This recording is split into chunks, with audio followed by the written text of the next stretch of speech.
સ્વાગત છે આપ સર્વેનું આજના મહાભારત 360 વેબિનારમાં. મહાભારતના એક એવા સુંદર મજાના વિષય સાથે એને ખૂબ જ સરસ રીતે ન્યાય આપે તેવા એક વક્તા આજે આપણી સમક્ષ છે. મહાભારતનો સમગ્ર ગ્રંથ, જેને પાંચમો વેદ કહીએ છીએ, તે પહેલા તો 100 પર્વોમાં વિભાજિત હતો, પરંતુ તેનું રીસફલિંગ કરીને એને 18 પર્વની અંદર ડિસ્ટ્રીબ્યુટ કરી અને પાછું રિકન્સ્ટ્રક્ટ કર્યું. આદિ પર્વ એ પહેલું પર્વ છે અને એ પર્વના ફાઉન્ડેશન સાથે પછી જે આકાર લે છે, પછી જે જમીનની અંદર બીજ રોપાય છે, એ છે સભા પર્વ. અને આવા સભા પર્વની વચ્ચે આપણને સભામાં ખૂબ જ સારા વક્તા આજે મળ્યા છે કે જે સમગ્ર પર્વની અંદર આવેલી ઘટનાઓ, સંવાદો અને મહાન જે વ્યક્તિમત્વો છે તેમની વચ્ચેના વૈચારિક અને વાચિક આદાન પ્રદાનનું એક સુંદર મજાનો દસ્તાવેજ આપણી સમક્ષ મૂકવાના છે. ડૉક્ટર સુનિલભાઈ શાસ્ત્રી. ડૉક્ટર સુનિલ શાસ્ત્રીને મેં પૂછ્યું કે હું આપનો પરિચય શું આપું, ત્યારે એને બહુ જ વાસ્તવિક, અલબત્ત પણ બહુ જ સૂક્ષ્મ એવું એક વાક્ય જ કહ્યું કે હું આજીવન વિદ્યાર્થી છું. અને આ પરિચયમાં બધો જ પરિચય આવી જાય છે. નો ડાઉટ એક સારા અને સફળ ડેન્ટિસ્ટ છે, સારા સંગીતકાર છે, સારા અભ્યાસુ છે, વક્તા છે, પરંતુ એક સારા વિદ્યાર્થી છે એ વિધાનમાં બધું જ આવી જાય છે. એમના વિશે ઘણું કહી શકાય એવું છે, પરંતુ એમની રુચિ અને એમનો જે અંગુલી નિર્દેશ છે એટલો છે કે મારો પરિચય આટલો જ આપવો. વ્યક્તિનો પરિચય એમના વક્તવ્યથી, એમના જીવનથી અને આપણી સમક્ષ એ જે રીતે પ્રસ્તુત થાય છે તેના ઉપરથી થતો હોય છે. મહાભારત 360 ગ્રુપમાં સુનિલભાઈ, આપનું હાર્દિક સ્વાગત છે.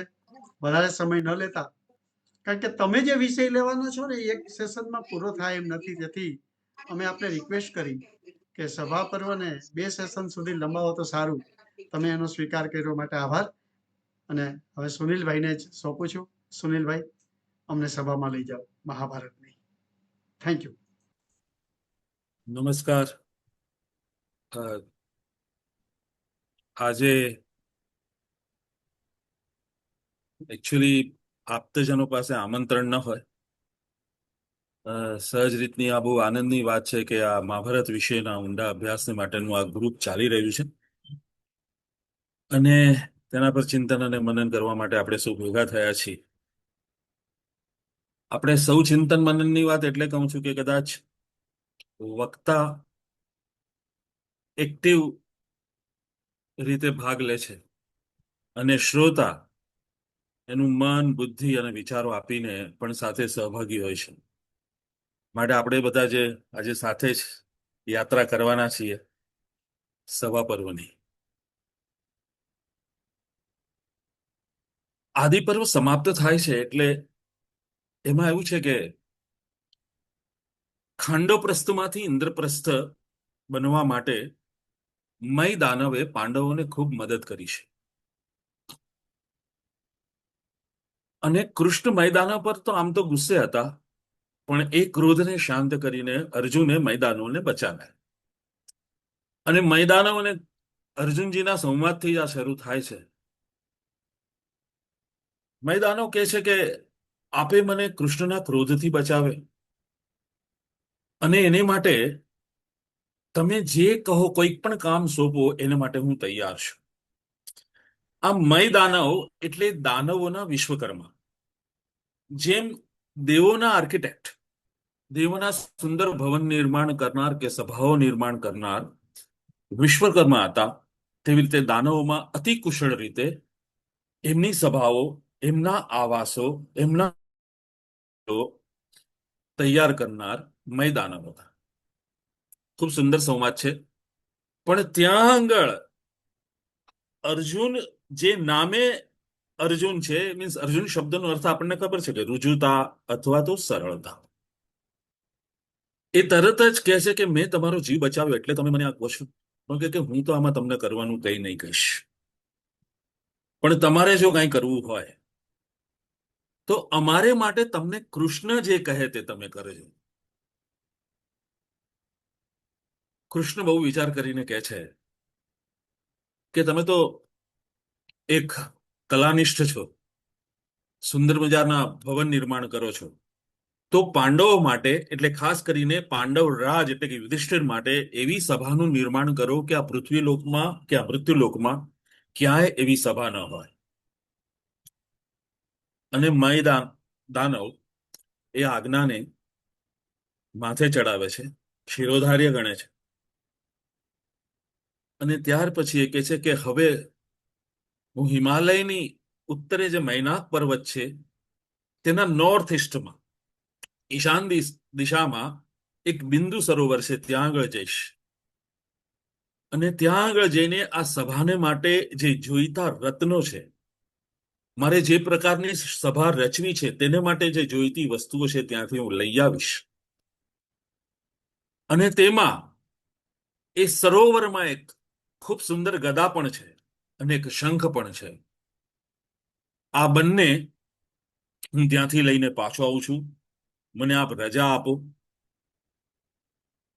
એ પહેલા મેદાનોને યુધિષ્ઠિર પાસે લઈ જવામાં આવે છે. યુધિષ્ઠિરને વાત કરવામાં આવે છે કે આમણે સ્વીકાર્યું છે આપણી માટે સભા બનાવવાનું. યુધિષ્ઠિર એમનું પૂજન કરે છે, બ્રાહ્મણો દ્વારા સત્કાર કરે છે, બ્રાહ્મણોને પણ ખૂબ દક્ષિણા આપે છે, અને મેદાનવ ત્યાંથી બિંદુ સરોવર જાય છે અને ત્યાંથી રત્નોને બધા લઈને પાછા આવે છે અને સભા નિર્માણનું શરૂઆત કરે છે. હવે સભા એટલે આપણા મગજમાં એમ જો હોય કે આપણે કોઈ હોલમાં બેસીએ છીએ, ભલે પછી એની કેપેસિટી કદાચ બહુ વિશાળ હોય, 2,500, 5,000, 10,000, આ એ સભા નથી. આ સભા એટલે એક નાનું નગર છે, અને આ જે સભાની રચના મેદાનવ કરે છે તે 10,000 હાથ પહોળી, 10,000 હાથ લાંબી અને 10,000 હાથ ઊંચી છે, 3 ડાયમેન્શનલ. એટલે તમે એની વિશાળતાની કલ્પના કરી શકો છો. એ સભા એટલી બધી સુંદર બનાવવામાં આવી છે કે ત્યાં, અને એમ કહેવાય છે કે 18 મહિનામાં આ સભાનું કામ પૂરું થાય છે.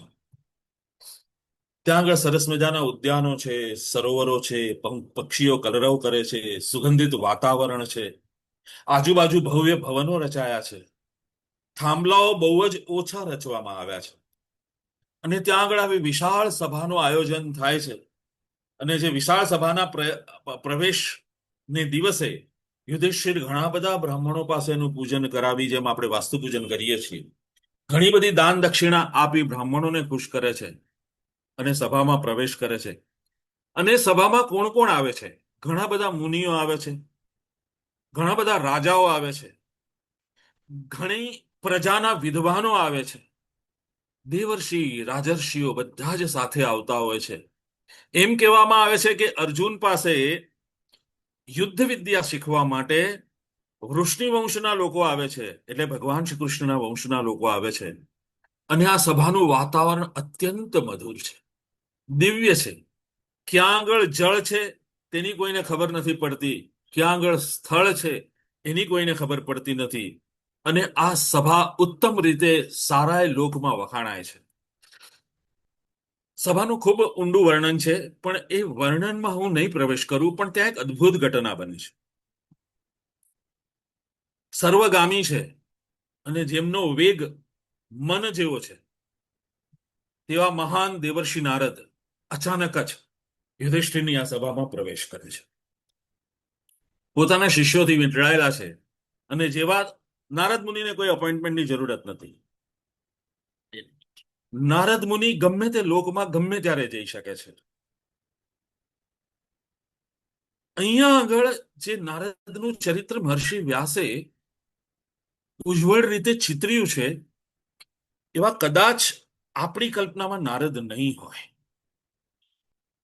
કારણ કે અહીંયા નારદ, એમ કહેવાય છે કે નારદ બધી જ વિદ્યાઓના જાણકાર છે, મહાન તપસ્વી છે, જ્યોતિર્વિદ્યા ખબર છે, યુદ્ધ વિદ્યા ખબર છે, પોલિટિક્સ ખબર છે, સંગીતના જ્ઞાતા છે, ભક્ત તો છે જ, વૈયાકરણી છે, પણ અહીંયા આગળ જે નારદની ઉપસ્થિતિ છે તે એક સ્પેસિફિક કારણથી છે.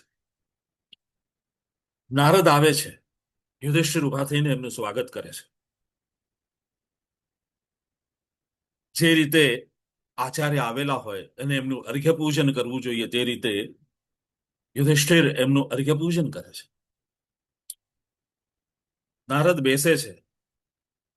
5મો અધ્યાયમાં નારદજીનો પ્રવેશ છે સભા પર્વના. 5મા શ્લોકમાં નારદ યુધિષ્ઠિરને પહેલો પ્રશ્ન પૂછે છે, સુખી તો છો ને? તમે આનંદમાં તો છો ને? તમે કોઈ પણ રીતે રૂંધાયેલા તો નથી ને?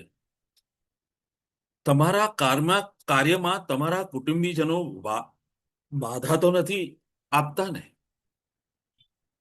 તમારા વડીલોએ જે પ્રમાણે તમારા પર વિશ્વાસ રાખીને તમને જે કામ સોંપ્યું છે તે ધર્મ, અર્થ, કામ અને મોક્ષની સુવ્યવસ્થિતતા તો તમે જાળવો છો ને? ચાતુર્વર્ણ તમારા રાજ્યમાં પળાય છે ને? એ લોકો બધા સુખી તો છે ને? તમારા આપ્તજનો અને કુટુંબોમાં મનમેળ કેવો છે? તમારી પાસે એવા મંત્રીઓ છે ને કે જે તમને સાચી સલાહ આપી શકે? એવા મંત્રીઓ નથી ને કે કદાચ તમને ખોટી સલાહ આપે અને એ મંત્રીઓની સલાહથી તમે અવળે માર્ગે જાઓ અને કદાચ વિજય કરતા પણ તમે પરાજયને માર્ગે જતા રહો? તમારા દુર્ગનું ધ્યાન રાખનારા, તમારા કોષનું ધ્યાન રાખનારા, તમારા નીતિઓનું ધ્યાન રાખનારા, તમારા એ બધા દળોનું ધ્યાન રાખનારા મંત્રીઓને તમે યોગ્ય રીતે નિયુક્ત તો કર્યા છે ને?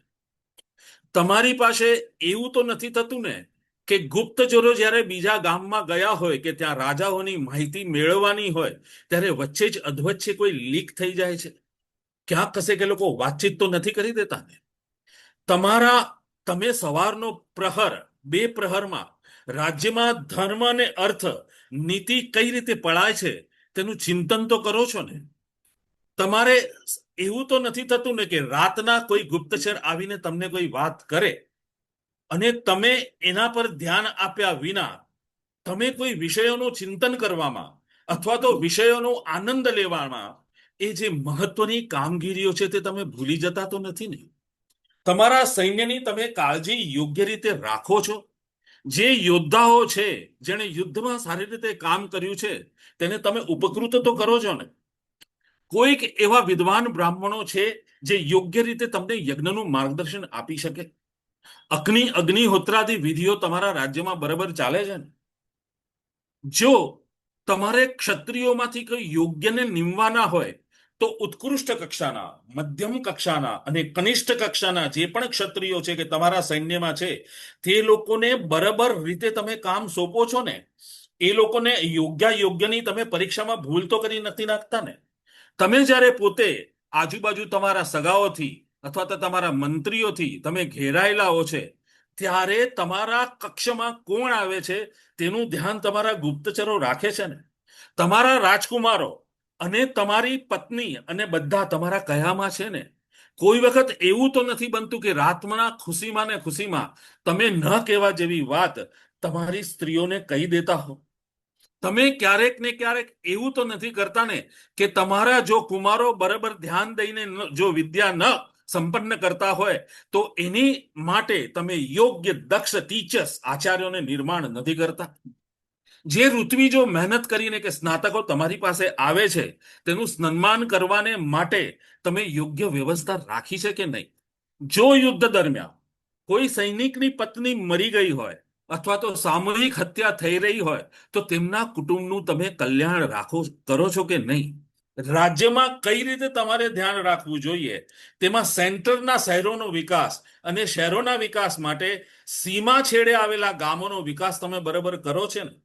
તમારું પાણી કે જળનું જે સંગ્રહ છે તે કેવળ વરસાદ પર આધારિત નથી ને?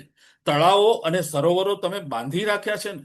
તમે બાળકોની ચિકિત્સા માટે, વડીલોની ચિકિત્સા માટે, તમારી પોતાની ચિકિત્સા માટે વૈદ્યોને બરાબર નિયુક્ત કર્યા છે કે નહીં? જે વૈદ્યો કેવળ ચિકિત્સા શાસ્ત્રમાં કાયાશાસ્ત્ર જાણતા હોય, શલ્યશાસ્ત્ર જાણતા હોય, મંત્રશાસ્ત્ર જાણતા હોય, ઔષધિશાસ્ત્ર જાણતા હોય, બાળ રોગનું નિવારણ જાણતા હોય, મંત્ર અને ઔષધિથી વિષ નિવારણ વિદ્યા જાણતા હોય, આ બધા પ્રકારના વૈદ્યો તમારી પાસે છે ને. યોગ્ય સમયે ઋતુ કઈ રીતે આવશે તેવું તમને આગાહી કરનારા જ્યોતિષીઓ તમારી પાસે છે કે નહીં? કયો સમય યુદ્ધને માટે સારો કેવા છે તે તમે નિયુક્ત કરો છો કે નહીં? મંત્રના દ્વારા જે પણ રાજાઓને તમારે વશમાં કરવા છે તેને માટે યોગ્ય મંત્રીઓને મોકલીને મંત્રના દ્વારા અને સામ દામ દંડ ભેદ દ્વારા તમે એ લોકો સામે યુદ્ધ જીતવા માટેના પ્રયત્નો કરો છો કે નહીં? એવી કોઈ તમે નીતિઓ કરી છે કે નહીં જેથી રાજ્યના કલ્યાણ માટે હોય અને એ નીતિઓ પ્રજાને ખબર પડી જાય? એવી કોઈ વસ્તુ પ્રજાને ન કરવાની ખબર પડે કે જેમાં તમે ફેલ ગયા છો, એનું તમે ધ્યાન રાખો છો કે નહીં? તમારી પાસે એવા કોઈ ગુપ્તચરો છે કે બીજા રાજ્યમાંથી જે અહીંયા વેપારીઓ આવે છે તે કયા પ્રકારનું દ્રવ્ય ચોખ્ખું લાવે છે કે નહીં? તે છતાં પણ તમારા રાજ્યના મંત્રીઓ એની પાસે વધારે કર તો ઉઘરાવતા નથી ને. ચોર જ્યારે પકડાય છે ત્યારે તમે એને સજા પ્રમાણે એને જે દંડ આપવાનો હોય તે પ્રમાણે યોગ્ય દંડ આપો છો ને. એવું તો તમારાથી નથી થતું ને કે કોઈ મંત્રીએ કે કોઈ સેનાપતિએ કોઈ કોષાધ્યક્ષે રાજ્યાધ્યક્ષે તમારા રાજ્ય માટે વ્યવસ્થિત કામ કર્યું હોય અને એને તમે એ પ્રમાણેનું સન્માન કરવાનું ચૂકી ગયા હો. કોઈ પણ જ્યારે દુર્ગમાં હોય ત્યારે તમારા એ કિલ્લાની રક્ષા કરવા માટે અશ્વપતિઓ, હાથીઓ, રથો, શિલ્પકામ કરનારા, જળકામ કરનારા, ત્યાંના યંત્રને સંભાળનારા આ બધા લોકો તમારા દુર્ગમાં હોય છે તો ખરા ને. નારદ, તમને બધાને શું લાગે છે? રાજનીતિજ્ઞ છે કે નહીં? આ તો હું એમ વિચાર કરી રહ્યો છું કે જાણે કે કોઈ એકદમ આપણા પ્રાઇમ મિનિસ્ટર કોઈ અંગત ચર્ચા કરવા બેઠા હોય ને ત્યાં આગળ હોમ મિનિસ્ટર હાજર છે, ત્યાં આગળ ડિફેન્સ મિનિસ્ટર હાજર છે, વિદેશ મંત્રી હાજર છે, રોના પણ મિનિસ્ટર્સ બધા હાજર છે કે ચીફ હાજર છે, અને એકે એકને પ્રત્યક્ષ આંખમાં આંખ નાખીને આ બધા સવાલો પૂછાતા જતા હોય. નારદ મુનિએ 5 શ્લોકથી શરૂ કરીને 105 શ્લોકો સુધી પ્રશ્નો પૂછ્યા છે. એટલા બધા ઝીણા ઝીણા પ્રશ્નો પૂછ્યા છે. બધા હું જો કદાચ આજે લિસ્ટ તમારી સામે હું બોલવા બેસું તો મારે અધ્યાય લઈને બેસવો પડે, કારણ કે એ મારી સ્મૃતિમાં રહી શકે એમ નથી. પણ જેટલું ઘણું મને ઉપર છેલ્લું આ યાદ રહ્યું છે યત્કિંચિત, તેટલા મેં પ્રશ્નો તમને કયા છે. અને આના કરતા પણ છેલ્લે પછી એમ થશે, પ્રશ્ન કરે છે નારદ કે તમારી પાસે જ્ઞાન કેવું છે, શ્રુતિ કેવી છે, તમારી પત્ની કેવી છે, તમારા યજ્ઞો કેવા છે, તમારા વેદનો સાર શું છે? ત્યારે યુધિષ્ઠિર એમને પૂછે છે કે હું કઈ રીતે આ બધું કરી શકું? તો કે જ્યારે તમે અગ્નિનું પૂજન કરો છો અને દરરોજ અગ્નિના દ્રવ્યથી અગ્નિહોત્ર કરો છો, એ તમારા યજ્ઞની સફળતા છે. રતિ અને બધી જ વાતોએ સુખ આપનાર એ તમારા પત્નીનું સુખ છે. જ્યારે તમારું જ્ઞાન દાનમાં કામ આવે છે અને લોકોના જ્ઞાનને ઉન્નતિ કરવા માટે કામ આવે છે, ત્યારે તમારી શ્રી અને તમારું આ જ્ઞાન બંને શોભાને પામે છે. તમારા જે પૂર્વજોએ જે પ્રમાણે તમને જે વારસો આપી ગયેલા છે તે સંરક્ષણ માટે, એ વારસાના સંરક્ષણ માટે તમે શું શું કરો છો? યુધિષ્ઠિર ત્યારે નમ્રતાથી જવાબ આપે છે, હે મુનિવર્ય, હે દેવર્ષિ, પ્રયત્ન તો ઘણો કરું છું, પણ એ લોકો જે રીતની પ્રથા અને તપ અને જે પ્રજા માટે કરી ગયા છે તેવું કરવા માટે તો હું અસમર્થ છું. આ કોણ બોલે છે?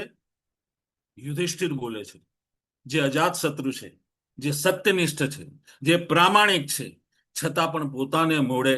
તમે વિચાર કરો, આજે આ વસ્તુ આટલા બધા કઈ મારે પ્રશ્નો કહીને તમને લોકોને અભિભૂત નતા કરવા, પણ નારદજીનું કેરેક્ટર તમે જો, ક્યાં સુધીનું ચિંતન કરાયેલું છે. એવું તો નથી બનતું ને કે દુકાળ આવે છે ત્યારે તમારી પાસે ધન ખૂટી જાય છે.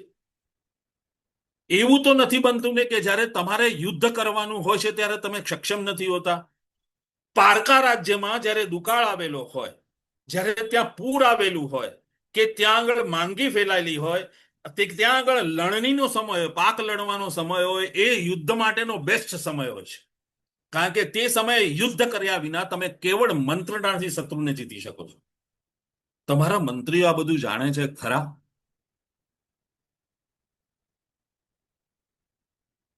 આપણે વિચાર કરી શકીએ? દરરોજ છાપાઓ વાંચીએ છીએ દર્શકભાઈ, પોલિટિક્સનો દરરોજ અભ્યાસ કરીએ છીએ આપણે લોકો, પણ આપણને આ બધા પ્રશ્નો થાય છે. ઇન ધ સેન્સ બીજી રીતે આપણે જોઈએ ને તો આજના વોર વિડોઝના પેન્શનની વાત કરી. હા, વોર વિડોઝના પેન્શનની વાત કરી છે કે તમે વિધવાઓને પેન્શન આપો છો ને. That is what I told. એટલે ધ થિંગ્સ આર સચ કે એ સમયે આપણી પાસે કોઈ જ્ઞાન નહોતું. The language is dead, people are dead, they don't have any their self esteem, અસ્મિતા છે નહીં એ લોકો પાસે. કોઈક એક રાજાને, એક દેવર્ષિ એને પૂછી શકે છે, come on, show me your progress, ક્યાં ક્યાં તે ધ્યાન રાખ્યું છે, ક્યાં તને માઇનસ માર્ક્સ આપવાના છે. હું પ્રજાનું ઈચ્છું છું, સારું ઈચ્છું છું, માટે હું આવ્યો છું. ધીસ ઇઝ દેવર્ષિ. એ યુધિષ્ઠિરને કઈક ત્યાં આગળ એની કઈ ગાથા ગાવા નતા આવ્યા, એ યુધિષ્ઠિરને ખુશ કરવા નતા આવ્યા. ઓન ધ કોન્ટ્રરી, યુધિષ્ઠિર ક્યાં ક્યાં ના પાડે છે એમને જોવાનું હતું, ક્યાં ક્યાં યુધિષ્ઠિરના રાજ્યમાં ગાબડા છે એમને તપાસવાનું હતું, ક્યાં ક્યાં તમારે વધારે હજુ સચેત રહેવાનું છે એ કહેવાનું હતું. કારણ કે હજુ આગળ શું થવાનું છે એ દેવર્ષિ જાણે છે. એમને યુધિષ્ઠિરને એક કક્ષાએ મૂકવા છે. યુધિષ્ઠિર ત્યાં આગળ જઈને સફળ થાય એ જોયું છે, અને માટે નારદ આટલા બધા પ્રશ્નો કરે છે. ત્યારે યુધિષ્ઠિર કહે છે કે હું પ્રયત્ન કરીશ, તમે જે પ્રમાણે મને સાવધાની રાખવાની, સચેતતા રાખવાનું સૂચવ્યું છે તેના પર હું પૂરું ધ્યાન આપીશ. તમારા આશીર્વાદની ખૂબ જરૂર છે. પછી દેવર્ષિ નારદ થોડો વિશ્રામ લે છે, અને ત્યાં યુધિષ્ઠિરને પ્રશ્ન જાગે છે કે આ તો તમે મૃત્યુલોકની સભાની વાત કહી, પણ આવી તો તમે તો બધે જ વિચરો છો.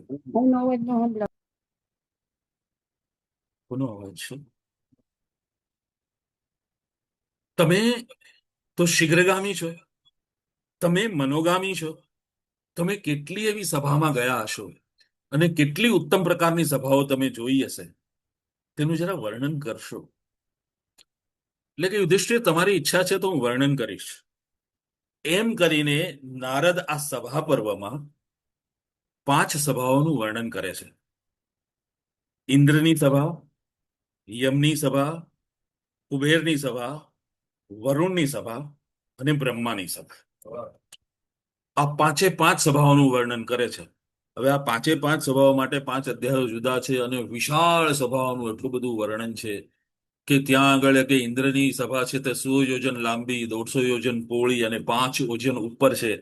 અને ત્યાં આગળ બધી જ પ્રકારના સુખો છે. ત્યાં આગળ ઇન્દ્રરાજ પોતાની રાણી શચી સાથે બિરાજે છે. ત્યાં આજુબાજુ અપ્સરાઓ નૃત્ય કરે છે. ત્યાં આગળ સુગંધી મલય વાયુ વાય છે. ત્યાં આગળ ચારે બાજુ સુંદર મજાના વૃક્ષો છે. ત્યાં આગળ બધા જ દેવર્ષિઓ છે. શુક્રાચાર્ય અને બૃહસ્પતિ પોતપોતાના વિમાનોમાં બેસીને ત્યાં આગળ સાક્ષાત આવે છે.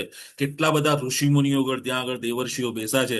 અને એક નામ આપે છે હરિશ્ચંદ્રજીનું, કે હરિશ્ચંદ્ર પર ત્યાં બિરાજમાન છે, મેં તેમને જોયા છે. પછી બીજી સભા પર આવે છે ત્યારે યમની સભાનું વાત કરે છે કે યમરાજની સભા એકદમ શાંત છે. ત્યાં આગળ નિશાંત શાંતિની અનુભૂતિ થાય છે. ત્યાં આગળ બધા જે બિરાજમાન છે તે બધા રાજર્ષિઓ છે. અને યમરાજની સભામાં એક નામ આપે છે શાંતનુનું, અને બીજું નામ આપે છે પાંડુ રાજાનું, કે ત્યાં આગળ છે બહુ બધા મુનિઓ, બહુ બધા પ્રકારના સુખો. પણ આ બધી સભાઓનો કોમન પોઈન્ટ એક છે કે ત્યાં આગળના સુખો અદ્ભુત છે, ત્યાં આગળનો વાયુ અદ્ભુત છે, ત્યાં આગળનું સૌંદર્ય અદ્ભુત છે. આપણે ના કલ્પી શકીએ તેવી બધી શોભાઓ છે. પણ ત્યાં આગળના લોકો છે તે વિશિષ્ટ છે. આ બધી સભાઓમાં જવા માટે આપણે એક સ્પેસિફિક સર્ટિફિકેટ હોવું જોઈએ, અને એને માટે એમ કહેવામાં આવે છે ક્યાં તો વીરત્વ હોવું જોઈએ, ક્યાં તો તપસ્વીતા હોવી જોઈએ, અને ક્યાં તો ત્યાગ હોવો જોઈએ. આ જો હોય પોતાની પાસે, અને આ પૃથ્વીલોક પર એમાંનું કંઈ પણ તમે આપન્ન કરેલું હોય, કંઈક પોતે મેળવેલું હોય, તો જ તમને ત્યાં આગળ જવા મળે છે. બાકી એ સભામાં તમારું સ્થાન નથી હોતું. વણુદેવની સભાઓનું વર્ણન કરે છે, અને ખૂબ સુંદર રીતે પછી હું તમને કહીશ તમે તમે કેટલું આકલન કર્યું. વરુણદેવની સભામાં એમ કે છે કે ત્યાં આગળ બધા જળચર પ્રાણીઓ છે, ત્યાં આગળ સરિતાઓ છે, ગંગા છે, યમુના છે, સરસ્વતી છે, સિંધુ છે, કાવેરી છે, આ બધા જ. ત્યાં આગળ નાગો છે, ત્યાં આગળ સર્પો છે, ત્યાં આગળ વિવિધ પ્રકારના વિદ્વાનો પણ છે, ત્યાં આગળનો વાયુ પણ એટલો જ સુંદર છે. પછી કુબેરની સભા કહે છે કે ત્યાં આગળ અપ્સરાઓ છે, હજાર હજાર સ્ત્રીઓ દ્વારા કુબેર પોતાની સંપત્તિથી અદ્ભુત રીતે ત્યાં આગળ રાજ કરી રહેલા છે. અને ત્યાં આગળ પણ ત્યાં આગળ રુદ્રનો અવતાર શંકર ભગવાન ત્યાં આગળ એ કુબેરની સભામાં ત્યાં આગળ છે. અને છેલ્લે વર્ણન કરે છે બ્રહ્માની સભા. અને બ્રહ્માની સભા એમ કહે છે કે ત્યાં અદ્ભુત છે. મને ડાયરેક્ટ એન્ટ્રી તો ત્યાં મળી નથી. ધો આઈ એમ અલાઉડ એવરીવેર. કે મેં મૃત્યુલોકમાં એક આદિત્ય ભગવાન આપણા સૂર્ય ભગવાન જ્યારે મનુષ્ય રૂપે અહીંયા આગળ આવ્યા ત્યારે મેં એમને વ્યક્ત કરી મારી ઈચ્છા કે મારે બ્રહ્માજીની સભા જોવી છે. કોઈ તપશ્ચર્યાથી, કોઈ કર્મ કર્યાથી, અથવા તો કોઈ ઔષધિથી, કોઈ ચમત્કાર કરીને પણ જો મને ત્યાં લઈ જવામાં આવે તો બહુ સારું, મારે જોવી છે. ત્યારે આદિત્યની કૃપાથી હું એ સભામાં જોયું અને કે અદ્ભુત સભા. એની લંબાઈ પહોળાઈનું વર્ણન થઈ શકે એમ નથી. પણ ત્યાં કોણ કોણ છે? બધા મનુષ્ય દેહ ધારણ કરીને બેઠેલા છે. સૌથી મોટા ઋગ્વેદ, યજુર્વેદ, સામવેદ અને અથર્વવેદ મનુષ્ય દેહ ધારણ કર્યો છે. ત્યાં આગળ આપણને બનાવનારી સર્વ બધી જે વસ્તુઓ છે તે મનુષ્ય ત્યાં આગળ શબ્દ સ્પર્શ રૂપરસ ગંધ છે. ત્યાં આગળ પંચ કર્મેન્દ્રિયો છે, પંચ જ્ઞાનેન્દ્રિયો છે, મન બુદ્ધિ અને અહંકાર છે, પંચ વાયુ છે. ત્યાં આગળ આ બધા મનુષ્ય દેહ ધારણ કરીને ત્યાં આગળ બ્રહ્માની સેવામાં છે. બધા શાસ્ત્રો છે, બધા જ પ્રકારના દેવતાઓ છે. જે વેદોમાં દેવતાઓ વર્ણવેલા છે, નિરુતિ છે, વરુણ છે, અર્યમણ છે, ત્યાં આગળ બધા પિતૃઓ છે. આ બધા વિશિષ્ટતા પામેલા લોકોને સાથે દેવો, રાજર્ષિઓ, બ્રહ્મર્ષિઓ ત્યાં બધા જ છે. અને આ બ્રહ્માની સભા અદ્ભુત છે. અને બ્રહ્માજી ત્યાં આગળ શાંતપણે બિરાજમાન છે. આ બધી સભાનું વૈવિધ્ય એટલું બધું છે અને વિશાળતા એટલી બધી છે. આ સભાઓને કારણે બધું સાંભળે છે. પછી યુધિષ્ઠિર એમને એક પ્રશ્ન પૂછે છે કે રાજા હરિશ્ચંદ્રને ઇન્દ્રની સભામાં કેમ સ્થાન મળ્યું? તો કે ઇન્દ્રની સભામાં એમને એટલે માટે સ્થાન મળ્યું છે કે એમણે મહાન યજ્ઞો કર્યા. એમાં એમણે રાજસૂય યજ્ઞ કર્યો. રાજસૂય યજ્ઞમાં એ સમ્રાટ થયા. બધા જ રાજાઓને એમને કુશળતાથી યુદ્ધ કર્યા વગર પોતાને શરણે લાવ્યા ને એટલું બધું ધન પ્રાપ્ત કર્યું કે એ લોકો બ્રાહ્મણો અપેક્ષા કરે તેના કરતા 5 ગણી પ્રચુર દક્ષિણાઓ એમને આપી. સર્વત્ર પ્રજા ખુશ થઈ ગઈ અને બધે જ હરિશ્ચંદ્રની વાહવા થઈ ગઈ. અને આને માટે એમને એક દેવર્ષિઓ જ્યાં ભેગા થયા તેવા ઇન્દ્રની સભામાં એમને સ્થાન મળ્યું. અને જ્યારે પાંડુએ આ જાણ્યું કે મારા વંશમાં હરિશ્ચંદ્રજી આવા થઈ ગયા જે સમ્રાટ હતા અને એમણે રાજસૂય યજ્ઞ કર્યો, ત્યારે હું તમારા પિતા શ્રી પાંડુને મળ્યો ત્યારે એમણે મને એક સંદેશો તમને આપવા માટે કહ્યો છે કે મારા પુત્રો પણ આવો રાજસૂય યજ્ઞ કરવાને માટે કેપેબલ છે, એ લોકો કરી શકશે. માટે પાંડુ રાજા એટલે કે તમારા પિતાએ આવો તમને સંદેશ કેવડાવ્યો છે.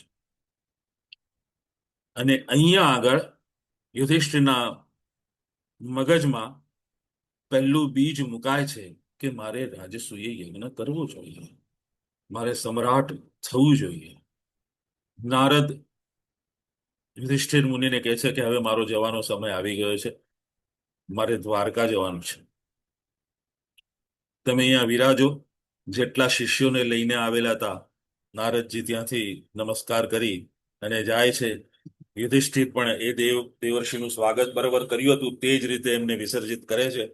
નમસ્કાર કરીને નારદજી જાય છે અને પછી યુધિષ્ઠિર ચિંતન મનન કરતા બેઠા છે કે મારા પિતાની આજ્ઞા પ્રમાણે છે તે પ્રમાણે હું રાજસૂય યજ્ઞ કરી શકીશ ખરો? એમ આઈ કેપેબલ?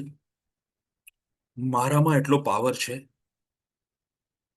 પોતાના મંત્રીઓને વાત કરે છે ત્યારે બધા જ કહે છે કે તમે નીતિમાન છો, તમે વીર છો, તમે કુશળ છો, તમે રાજજ્ઞ છો, તમારામાં જરૂર કેપેસિટી છે કે તમે આપણે આ યજ્ઞ કરી શકશો.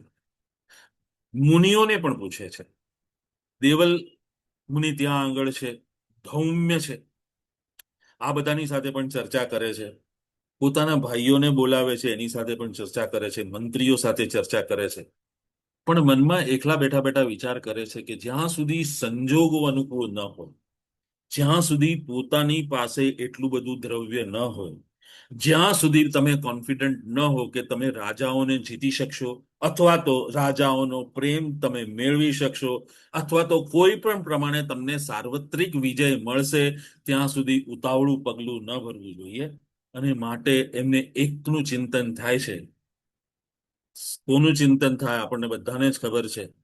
જેમના હિતોચ્છુ છે, જે સર્વલોકના કરતા છે, જે બધું જ જાણે છે, જે સદૈવ એમનું ભલું કરવાને માટે અહીંયા આગળ આવ્યા છે, તેવા ઋષિકેશ, જનાર્દન, કેશવ ભગવાન શ્રી કૃષ્ણનું એમને ધ્યાન આવે છે ને તરત જ પોતાના સારથીને મોકલે છે કે તું હમણાં ને હમણાં દ્વારકા જા અને ત્યાં આગળ શ્રી કૃષ્ણને સંદેશ આપ કે યુધિષ્ઠિર તમને તરત જ ત્વરિત ગતિએ બોલાવે છે. દૂત જાય છે, દૂત પાછા આવે છે, યુધિષ્ઠિર આવે છે. યુધિષ્ઠિર હવે શ્રી કૃષ્ણ ભગવાન આવે છે, યુધિષ્ઠિરને મળે છે, ભાઈઓને મળે છે, કુંતીમાને મળે છે, દ્રૌપદી અને સુભદ્રાને મળે છે, બાકી બધાને મળે છે, થોડો આરામ કરે છે અને પછી કૃષ્ણ ભગવાન યુધિષ્ઠિર સામે આવે છે કે શું પ્રયોજન, આટલું બધું ઇમરજન્સી કોલ શું કામ, એવું તે શું બન્યું? યુધિષ્ઠિર બધી પૂર્વ ભૂમિકા બાંધે છે કે નારદજીનું આ વખતે આ રીતે અહીંયા આવેલા અને આવું સંભાષણ થયું કે કેટલાક હું રાજા છું માટે મને હા પાડે છે, કેટલાક હું સમ્રાટ થાઉં તો એમાં એ લોકોનો સ્વાર્થ સમાયેલો છે એટલે મને આ પાડે છે, કેટલાક પોતાનું જ કેવળ હિત જોઈને મને કહે છે. પણ તમે કામ અને ક્રોધને વશ કરેલું છે, તમે રાગ અને દ્વેષને વશ કરેલા છે. તમારા તરફથી જે કોઈ પણ મને આદેશ આપવામાં આવશે કે જે કોઈ પણ સલાહ આપવામાં આવશે તેમાં જરાય ક્યાંક ખોટું નહીં હોય અને તમે મને સાચા માર્ગનું અંગુલી નિર્દેશ કરી શકશો, માટે મેં તમને યાદ કર્યા છે. તરત જ ભગવાન શ્રી કૃષ્ણ કહે છે કે તમારો વિચાર બરાબર છે, રાજસૂય યજ્ઞ તમારે કરવો જ જોઈએ, સમ્રાટ તમારે થવું જોઈએ, પણ એ પહેલા થોડું સૂચન કર્યું છે. અને ભગવાન શ્રી કૃષ્ણ સૂચન કરવાનું શરૂ કરે છે. નાઉ હિયર ઇઝ ધ ડિફરન્સ. મંત્રીઓએ, સલાહકારોએ, સહૃદયોએ બધાએ સલાહ આપી, યસ યસ યસ કરો કરો કરો. અહીંયા આગળ ભગવાન શ્રી કૃષ્ણ કહે છે કે નહીં, તમે વિચાર કરો, પણ એ પહેલા હું તમને ક્યાંક કશેક સજાગ કરવા માંગુ છું. અને શા માટે, કઈ રીતે? તમારા પિતાશ્રીને પહેલાના જે ક્ષત્રિયો હતા, જે પરશુરામે જે સમયે આ પૃથ્વીને નક્ષત્રિય કરી, તે સમયના ક્ષત્રિયો ને આજના ક્ષત્રિયો, એ બંને વચ્ચે બહુ જ મોટો ફરક છે. પછી ઐલ વંશ અને ઇક્ષ્વાકુ વંશના ક્ષત્રિયો અહીંયા આગળ આવેલા છે, જે લોકોની મોરાલિટી, જે લોકોની રાજ્ય કરવાની ક્ષમતા, જે લોકોની નીતિ, એથિક્સ પહેલાના જેવા નથી રહ્યા. ઘણા બધા રાજાઓ રાજ કરે છે, એમાં ભગદત્ત છે, આસામમાં છે, એ તમારા પિતાના મિત્ર છે. તમારા મામા છે, એ તમારા કયામાં છે. પણ જે સેન્ટ્રલમાં, જે મગધમાં, જે મધ્યપ્રદેશમાં જે છે, તે જરાસંઘ છે, તે કોઈનામાં કયામાં રહે એવો નથી. એ એટલો બળિયો માણસ છે કે એનાથી ગભરાઈને અમુક ક્ષત્રિયો પશ્ચિમ દિશામાં જતા રહ્યા છે, અમુક ક્ષત્રિયો સાઉથમાં, દક્ષિણમાં ગયા છે, અને કેટલાક બધા રાજ્યોને એ બધાને નમાવીને એને ધાકથી પોતાના કબજામાં રાખેલા છે. શિશુપાલ જેવા સાથે એને મૈત્રી સાધેલી છે. એની પાસે પહેલા તો હંસ અને ડિંભક નામના બે રાજાઓ હતા, જે ભયંકર બળવાન હતા, પણ બંને અત્યારે નથી. પણ બીજા બધા એટલા બધા સુરવીરો છે અને એની સેના એટલી બધી મોટી છે કે એની સામે કોઈ યુદ્ધ કરવાને તૈયાર નથી. બીજી એક વસ્તુ, એ પોતે પણ મહાયોદ્ધો છે, પોતે પણ અમુક નિયમોને પાલન કરનારો છે. પણ એક જ વસ્તુ છે કે એને નૃયજ્ઞ કરવો છે, નરયજ્ઞ કરવો છે. અને એ નરયજ્ઞ કરવા માટે એણે 86 રાજાઓને પોતાને કબજે રાખ્યા છે. અને ત્યાં આગળ એક પશુઓને માટે જેમ બાંધવા માટે વાડો હોય તેવી રીતે એણે મગધમાં એને માટે એક વાડો બંધાવ્યો છે. અને ત્યાં આગળ એ બધાને ઢોરની જેમ કે નર પશુ જેને બલિ માટે ચઢાવવાનું હોય તે રીતે રાખે છે. અને એ રીતે એણે જ્ઞાતિ વિરુદ્ધ કાર્ય કર્યું છે. જ્ઞાતિ શબ્દ વાપરે છે ક્ષત્રિયોને માટે ભગવાને. જ્ઞાતિ વિરુદ્ધ કાર્ય કરવું છે. અને આનો જીતવો બહુ જ મુશ્કેલ છે, પણ એને જીતવો પડે. એ જીતાય નહીં. આપણા કરતા એની પાસે લશ્કર પણ મોટું છે, એ યોદ્ધો પણ છે, પણ આપણે એને જીતવું જોઈએ. ત્યાં આગળ યુધિષ્ઠિર કહે છે કે જવા દો, આપણે રાજસૂય યજ્ઞ કરવો નથી. શા માટે આવી બધી મેચ્છા રાખવી? મારા પિતાશ્રીએ કીધું પણ ખરું, પણ હવે મારામાં એટલી તાકાત હોવી જોઈએ ને. અને ત્યાં આગળ ભીમ બોલે છે કે જો ક્ષત્રિય પોતાનું વીરત્વ નથી બતાવતો અને ક્ષત્રિય અન્યાય સામે લડતો નથી તો ક્ષત્રિય શું કામનો છે? એટલે રાજર્ષિ તમારે લડવું જ જોઈએ. મોટાભાઈ તમારે આ કાર્ય કરવું જ જોઈએ. Is A warrior. ત્યાં આગળ અર્જુન પણ કહે છે કે ઉચ્ચ કુળમાં જન્મ લેવો ને તે મોટી વાત નથી. ઉચ્ચ કુળમાં એને આધીન થઈને બધા તમને સન્માન આપે તે પણ મોટી વાત નથી. પણ વ્યક્તિએ પોતે પરાક્રમ કરવું જોઈએ, પોતે યુદ્ધમાં જીતવું જોઈએ, પોતે અન્યાયકર્તાઓને નમાવવા જોઈએ. અને ત્યારે જ એની શ્રેષ્ઠતા એ પુરવાર કરી શકે એમ છે. કે ભીમમાં બળ છે, કૃષ્ણમાં નીતિ છે, અને મારી પાસે વિજય છે. અમે લોકો 3 જણ મળીને શું નહીં કરી શકીએ? ત્યાં આગળ કૃષ્ણ કહે છે કે યોદ્ધાને અને ક્ષત્રિયને છાજે એવો અને રાજાને છાજે એવો મત અર્જુને બતાવ્યો છે. આ કઈ રીતે કરી શકીશું? કે આપણે સેના સામે સેનાની રીતે તો નહીં જીતી શકીએ, પણ આ રીતનો જે આ રાજા છે તેની પાસે અમુક નીતિથી જ જવાનું છે. અને યુદ્ધની નીતિમાં આપણે કપટ નીતિ પણ જો કરવી પડે તો કરીશું. અને એની સામે આપણે ખુલ્લા થઈશું. અને કઈ રીતે કરીશું તે અમારા પર છોડો. પણ આ ભીમ છે તે ખૂબ જ મોટો યોદ્ધો છે, બળવાન છે. એ જરાસંધને પકડી રાખવામાં, નાથવામાં, એનો વિનાશ કરવામાં સફળ થશે. પણ યુધિષ્ઠિર કહે છે કે ભીમ અને અર્જુન મારી આંખ જેવા છે અને તમે મારા મન જેવા છો. આ 3 જો મારાથી દૂર જતા રહેશો કે કોઈ પણ એવું બન્યું કે તમારામાંનું કોઈ જતું રહેશે તો? વીરોને આવું વિચાર કરવું શોધે નહીં યુધિષ્ઠિર, શોભે નહીં. મૃત્યુ કઈ ક્ષણે આવવાનું છે તે કોઈને ખબર નથી, પણ મૃત્યુ આવવાનું છે તેટલી જ ખબર છે. અને જો સારું કાર્ય કરવા માટે, શુભ કાર્ય કરવા માટે જે અનિવાર્ય હોય તે આપણે જો ન કરી શકીએ તો આપણે તો ખોટું કરીએ છીએ. જે માણસ આપણા જ જ્ઞાતિના લોકોને એટલે કે ક્ષત્રિયોને એક નર પશુની જેમ બાંધી રાખે અને એ લોકોને ખાલી 14 ફૂટતા હોય, જ્યારે એને મળી જાય ત્યારે એક એકના માથા વધેરી નાખે, આવા માણસને જીવિત કઈ રીતે? તમે ચિંતા નહીં કરો, અમે 3 જણા સંભાળી લઈશું. તમારે જરાય ચિંતા કરવાની જરૂર નથી.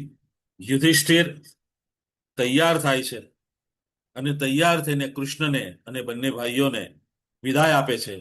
આ 3 જણાએ સ્નાતકના એટલે કે વિપ્રના કપડા પહેર્યા છે, જનોઈ ધારણ કરેલું છે, ત્રિપુંડ કરેલું છે, લાલ વસ્ત્ર ધારણ કરેલું છે. અને 3 જણા બધી વનરાજીઓમાંથી ખૂબ સુંદર વર્ણન છે, જાય છે અને મગધમાં એ જે પર્વત છે ત્યાં આગળ ચડે છે. આ 5 પર્વતોથી ઘેરાયેલું આ સિટી છે. અને એમ કે છે કે ત્યાં આગળ આમ તમે એન્ટર થાવ એટલે લોગુંદ્રના વૃક્ષો છે તેની એટલી સરસ મજાની સુગંધ આવે છે. ટોપ પર જાય છે અને બધે જ આમ નિરીક્ષણ કરે છે ત્યારે મહાન નગર જોવા પામે છે. અને કે કૃષ્ણ કહે છે કે આપણે પાછલા દ્વારે પ્રવેશ કરવો પડશે, આગલા દ્વારે તો આપણે પ્રવેશ નહીં કરી શકીએ, તરત જ ખબર પડી જશે.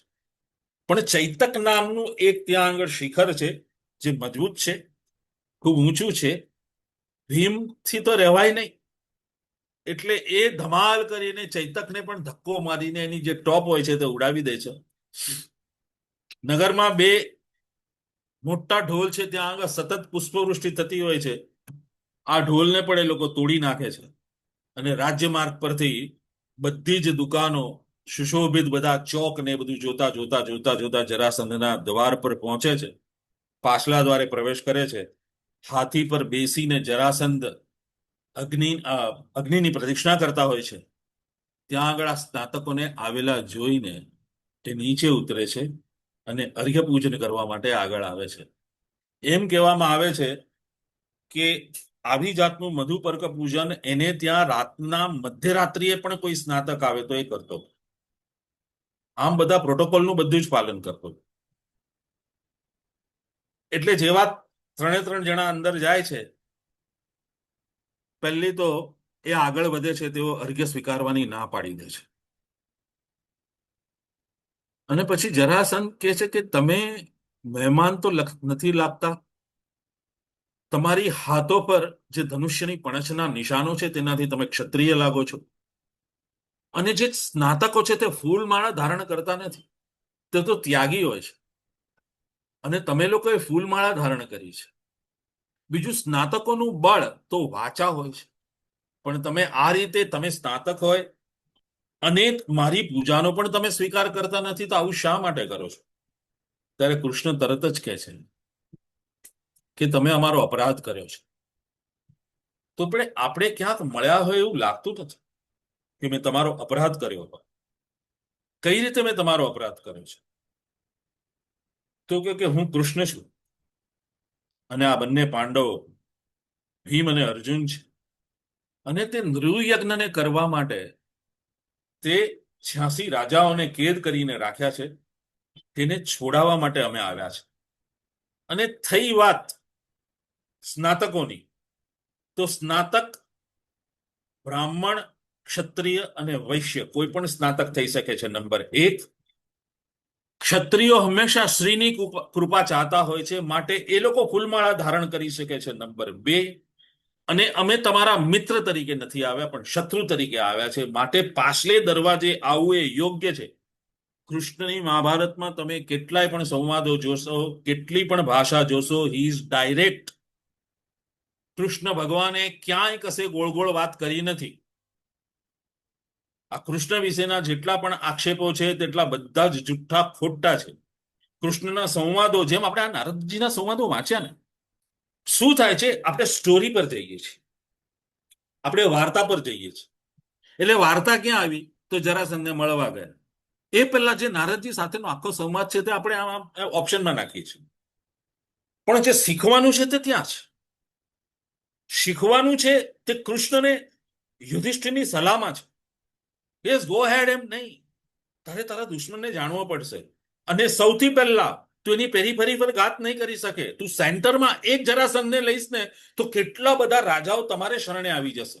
કારણ કે તમે જે લોકોને ખબર પડશે કે તમે જો જરાસંધને જો કંટ્રોલમાં લાવ્યા છો, જરાસંધને તમે વશ કરી લીધો છે, જરાસંધ તમારા શરણે ચરણે છે, તો પછી કોઈ રાજા તમારી સામે માથું ઉચકશે નહીં, અને માથું ઉચકશે તો પણ એવા જ્યુજ રાજાઓ હશે. This is known as a policy. આપણે વોર રૂમમાં મીટિંગ કેમ થતી હશે? વોર રૂમમાં કેટલી બધી ચર્ચાઓ થઈ હશે.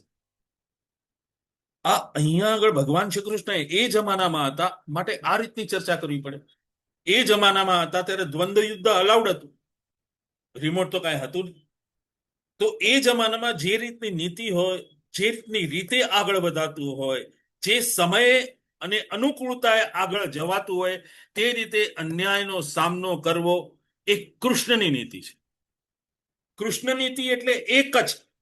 સમગ્ર મહાભારતમાં જો આપણને કોઈ પૂછે કે કૃષ્ણની નીતિ એટલે શું, તો સત્ય રહેવું જોઈએ, અસત્ય જવું જોઈએ, પછી મારી પ્રતિષ્ઠા પણ જોખમાય, મારા વચનો પણ જોખમાય, મને કોઈ હિસ્ટ્રીમાં યાદ પણ નહીં કરે, અથવા તો મને કોઈ ખોટો કહેશે પણ એ સત્યના ભોગે હું નહીં થવા દઉં. આ જ કૃષ્ણની નીતિ છે. ઇન એન્ટાયર મહાભારત કૃષ્ણને જો આપણે શીખવું હોય, કૃષ્ણ પાસે શીખવું હોય તો એક જ છે, સત્ય કોઈ પણ દિવસે એને ઝૂકવું ના પડે, સત્ય સ્થાપિત થવું જ જોઈએ. This is what Krishna wants to say. અને આવું જ્યારે સિદ્ધાંત આપણા મગજમાં હોય છે, યુ સી, એક વસ્તુ બહુ મહત્વની છે. દિમાગ છે ને વ્રત વિશે ચિંતન કરી છે, મગજ છે ને પ્લાનિંગ બનાવી શકે, પણ કોઈ પણ ભોગે આને પહોંચી વળીશ એ હૃદયથી આ. હૃદય નહીં હોય તો નહીં આવે, કારણ કે દિમાગ તો છે ને રીઝનિંગ કાઢશે. આજે વરસાદ છે, આજે લાઇટ નથી, આજે બહુ થાકી ગયો છું, આજે માથું દુખે છે, આટલા બધા ઓછા જ લોકો છે, આટલા બધા વખત સુધીનું કાંઈ નથી. પણ જો હૃદયમાંનું વ્રત હશે તો માદામ ક્યુરી ટીબી સાથે પણ રેડિયમની શોધ કરી શકે. આલ્વા એડિસન 1000 નિષ્ફળતાઓ સાથે એમ કહી શકે કે મને હવે ખબર પડી ગઈ કે હવે આ માર્ગ તો મારે નથી લેવાનો. અને સો એન્ડ સો ફોર. આ તો બધા આપણે બધા જાણીતા ઉદાહરણો છે, પણ કેટલા બધા આવા ઉદાહરણો હશે. તમારે હૃદય મૂકવું જ પડે. અને કૃષ્ણ પાસે બંને છે. કૃષ્ણની નીતિ શું કામ કહી? કે એમને બુદ્ધિથી આકલન કરતા આવડે છે અને કોઈના હૃદયમાં ભાવ જગાડતા આવડે છે કે આપણે આ કરવાનું જ છે. અને પછી એ ગમે તે કરવા તૈયાર છે. યુ સી, બીજી એક વસ્તુ તમે આમાં આપણે શીખવા જેવી છે. આપણે કૃષ્ણની મૈત્રી મૈત્રી મૈત્રી કરીએ છીએ. યુધિષ્ઠિરની વાત સાચી હતી. આટલો જો બળિયો જઈએ ને ત્યાં એના રાજ્યમાં આપણે પ્રવેશ કરીએ ને આખું એનું બધું લશ્કર ત્યાં હોય, એ પોતે ભયંકર યોદ્ધા હોય, તો આ 3 તો બધા જણા કચડાઈ જાય. અને એમાં સમ્રાટપદ કોને મળવાનું હતું? યુધિષ્ઠિર. સમ્રાટપદ કૃષ્ણને નહોતું મળવાનું. કૃષ્ણ દીક્ષિત નતા થવાના. થવાના હતા આ લોકો. ચલો એ અર્જુનને ને ભીમને મોકલી આપે, પોતે શું કામ? ઘણી વાર લીડર્સ બીજાઓને આગળ કરતા હોય છે. અહીંયા આગળ હી લીડ્સ ધ ટીમ. જે વીરો છે એની ટીમ પર આગળ કૃષ્ણ ઉભા રહ્યા છે. જરાસંધ સાથે આ રીતનો સંવાદ થયા પછી, બોલ, અમારા 3 માંથી તને કોની સાથે લડવું છે? કૃષ્ણને ખબર છે કે he will select one man only. એને એ પણ ખબર છે. પણ જરાસંધ તમે જોજો, એની વીરતા જોજો, કે તમે કહો એ પ્રમાણે તમારામાંથી કોઈ પણ એક, તમારામાંથી કોઈ પણ 2, તમારામાંથી 3 સાથે હું એકલો લડવા તૈયાર છું. પછી કહે છે કે ના ના, છૂટ તમારી. તો એ ભીમને આંગળી સીંધીને કહે છે હું આની સાથે લડીશ. પછી જરાસંધ બ્રાહ્મણો પાસે જાય છે, સ્વસ્તિ વાચન કરાવવામાં આવે છે, પોતાના છોકરાનો ત્યાં આગળ રાજ્યાભિષેક કરે છે. કારણ કે એને ખબર છે કે હું હોઈશ તો ઠીક છે, પણ હું નહીં હોઉં તો મારે જાતે રાજ્ય. ઔષધિઓ લે છે કે જેથી એ થાકે નહીં. અને પછી ભીમ અને જરાસંધ સામસામા આવે છે. તુમુલ યુદ્ધ થાય છે. 14 દિવસ સુધી અથાગ યુદ્ધ થાય છે. દિવસ ને રાત બંને થાકતા નથી. કારતક સુદ એકમે આ યુદ્ધ શરૂ થયું છે. કારતક સુદ 14ની રાત સુધી કોઈ થાકતા નથી. 14ની રાત્રિએ જરાસંધ થાકે છે. એ કૃષ્ણ જુએ છે. બંને જ્યારે વિશ્રામ કરવા માટે થોડી ક્ષણો એ લે છે, ત્યાં આગળ કૃષ્ણ એને કહે છે કે સામેવાળો પ્રતિસ્પર્ધી હોય એને બહુ રીબાવવાનો નહીં. It is a first indication, now finish it. Second વસ્તુ એ કહે છે કે જ્યારે થાકેલો હોય તે જ અવસ્થામાં તેને પૂરી કરી નાખો, સારો. તે ભીમ કહે છે કે આ તૂટેવો લાગતો નથી. ત્યાં આગળ અહીંયા આગળ આપણે જણાવીએ ચીયર લીડર્સ કહીએ છીએ ને બધા આજુબાજુ છે. કૃષ્ણને કહે છે કે તારામાં વાયુનું બળ છે, તું વાયુપુત્ર છે, તારામાં વાયુનું તેજ છે, તું શું નહીં કરી શકે ભીમ? અને પછી બંને જણા સામ સામે આવે છે અને ભીમ એને ઉંચકે છે ને 100 વાર એને ફેરવે છે અને ઉપર ઉછાળીને ફેંકે છે. ત્યાં આગળ જરાસંધ, એમ કહેવાય છે કે એટલી ત્રાડ બંને જણાએ પાડી છે કે આખા મગધમાં, એટલે ત્યાં સુધીનું વર્ણન છે કે જે ગર્ભિણી સ્ત્રીઓથી ને ગર્ભ સરી પડે છે. એટલું બધું મોટું યુદ્ધ થયું છે ત્યાં આગળ. અને તરત જ આ બંને જણા બહાર નીકળે છે, આ 3 જણા. અને કૃષ્ણ જરાસંધનો જે દૈવી રથ છે જેણે ઇન્દ્ર પાસેથી મેળવેલો હતો, એમના પિતાશ્રી જે બૃહદ્રથ હતા તેની પાસેથી જે મેળવેલો હતો, તે રથ ઉપર આરૂઢ થાય છે. એ રથની ઉપર એક એવી ધ્વજા છે કે જે અનસપોર્ટેડ છે. જે કોઈ વૃક્ષને અડકતી નથી, તેજસ્વી ધજા ઉપર હોય છે. ભગવાન શ્રી કૃષ્ણ ગરુડનું સ્મરણ કરે છે, ગરુડ પણ આવી લાગે છે. આખી મગધની પ્રજા એકઠી થઈ છે બંને બાજુએ. બધા રાજાઓ બહાર આવી જાય છે, કૃષ્ણને પગે લાગે છે. કૃષ્ણને કહે છે કે તમને રત્નો અમે આપી દઈએ. કૃષ્ણ બધાની ના પાડે છે કે તમારે તો આ લોકોને જે છે તે અશ્વમેધ યજ્ઞ, હવે આ લોકો જે રાજસૂય યજ્ઞ કરવાના છે એ યજ્ઞમાં તમારે સહાયતા કરવાની છે. બહાર જાય છે, જરાસંધના પુત્રને સદૈવને બોલાવવામાં આવે છે, સદૈવને નિર્ભેદ કરવામાં આવે છે કે હવે તમારે રાજ્ય કરવાનું છે. This is the beauty. મગજમાં તેલના કુવા તો હતા નહીં, જેને કઈ મેળવી લેવું હોય. મગધનું આખું રાજ્ય જે રત્ન ભંડારથી ભરપૂર છે એ સદૈવને આપે છે. અને બંને જણા આવીને યુધિષ્ઠિરને વાત કરે છે કે આ રીતે જરાસંધ હરિઓમ તત્સત થઈ ગયા છે, હવે આપણે આગળ વધી શકીશું. અને ત્યાં આગળ યુધિષ્ઠિર પોતાના ભાઈઓને બોલાવે છે. ખરેખર મારા કુળદીપકો છો તમે, ખૂબ જ સુંદર છે આ રીતે. અને જરાસંધને પછી એનું વિસર્જન થયા પછી કૃષ્ણ એમ કે છે કે હવે મારે દ્વારકા જવું જોઈએ. આખા પાંડવો બધા જ એમને વળાવવા માટે આવે છે. અને જ્યારે રથ ગામની બહાર જાય છે ત્યારે કૃષ્ણ બધાને કહે છે કે હવે તમે પાછા જાઓ, પણ પોતે નીચે ઉતરે છે રથ પરથી. એને યુધિષ્ઠિરના ખભા પર હાથ મૂકીને કહે છે કે જેમ દેવરાજ ઇન્દ્રથી બધા દેવો રક્ષાયેલા છે, જેમ વર્ષાથી બધી ભૂત સૃષ્ટિ જીવ સૃષ્ટિ રક્ષાયેલી છે, અને એક મહાન વૃક્ષોથી બધા પંખીઓ જેમ રક્ષાયેલા હોય છે, તેમ તમારાથી તમારા ભાઈઓ રક્ષાયેલા છે. એ ભાઈઓને સાચવજો, આ ભાઈઓને સન્માનથી રાખજો. તમે જે યજ્ઞથી દીક્ષિત થવા માંગો છો ને યજ્ઞીય કાર્ય કરવા માંગો છે તેને માટે હું પ્રાર્થના કરું છું.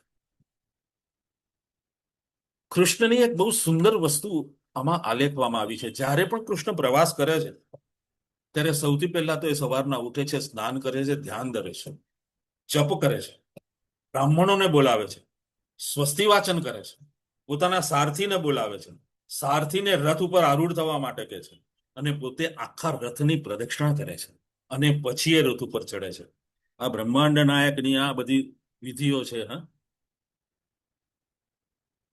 એ ધ્યાન પણ ધરે છે, અશ્વપૂજન પણ કરે છે, એ બ્રાહ્મણોને સ્વસ્તિ વાચન પણ કરે છે, દાન પણ આપે છે, બધાને નમસ્કાર પણ કરે છે, કોઈબાને પણ મળે છે, બહેનોને પણ મળે છે, ભાઈઓને પણ મળે છે, ભેટે પણ છે.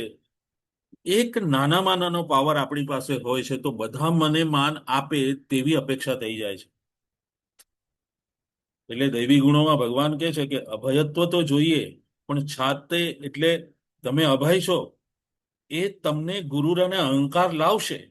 માટે છેલ્લે સેના પર અટકે છે નાતિ માનીતા. અભયત્વ તમે છો માટે એનો અર્થ એમ નહીં કે તમને અતિ માન મળવું જોઈએ. જો અભયત્વ સાથે નમ્રતા નહીં આવે તો આ ગુણો ટકશે નહીં.